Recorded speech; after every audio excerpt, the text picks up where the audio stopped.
This is WDET Detroit, Wayne State's public radio station. WDET actually relaunched its brand when I came here. I was part of making that happen, and it was really rooted in our community.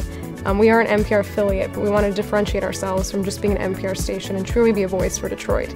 And I look at us as being a catalyst for change. Our ability to get into the community and connect with people directly and have them involved in the station makes us more than a radio station.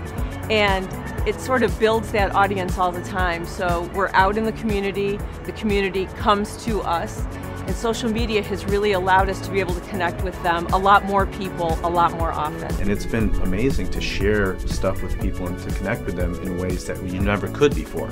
I mean, people can't always call into the station, but they can post a comment on one of our social media pages about something they heard or add to the conversation. And sometimes stories take a life, onto themselves after we've broadcast something.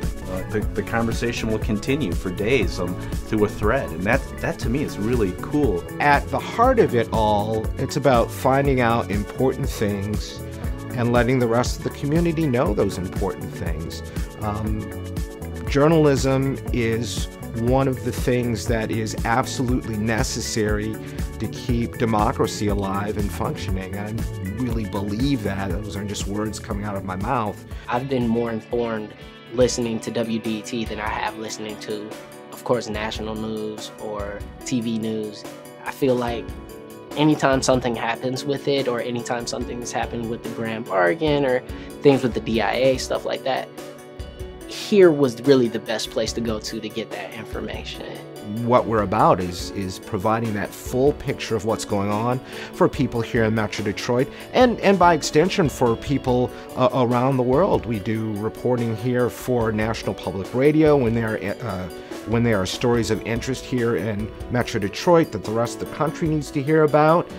We do that for the rest of the world through the BBC when there are stories here in Detroit that capture the world's attention. We're that thing on top of the hill with a huge megaphone, like letting people know what's going on. Because we're a public radio station, we get to cover things a little bit differently than other places do. So I think that's how how we're sort of different in the community that way. And we love getting out of the studio. We're going into neighborhoods and we're getting people together. We're bringing events to town like the Moth, which is a storytelling event. It's the most successful event on a continual basis that I've ever seen in Detroit. It's sold out every month. And it really becomes this big Moth family when you're in there. You can feel there's a buzz, there's an energy, and there's really nothing like it that I've seen in this city.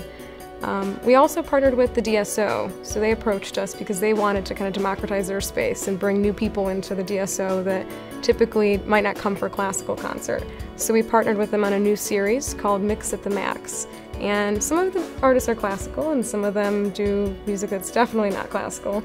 But it's very intimate, it's very open in the sense that you can actually engage with the musicians, you can talk to them afterwards.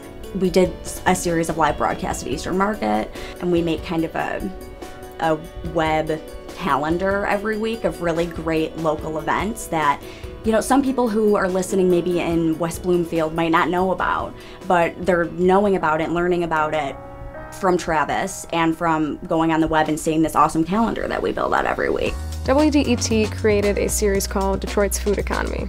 Amid all the conversation about whether Detroit was a food desert, we decided to do an enterprise report on what it was like if you were a parent in the city of Detroit looking for healthy food for your kids. What were your options? What were your obstacles? What were the barriers? And because of that series, the Detroit Lions actually approached us. They had been looking at the issue of food access and how they can help solve that issue here in our region, and wanted to partner with us and make sure that there was a bigger voice, a bigger presence to make sure that this was resolved, because nobody wants to have kids in the city growing up without healthy food. So we decided to do a challenge, the Detroit Lions Challenge, on our airwaves.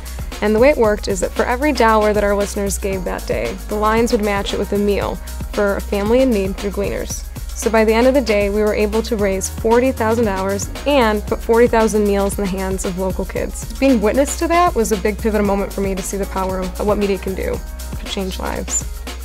Most radio stations wouldn't do that. This is WDET Detroit, more than radio.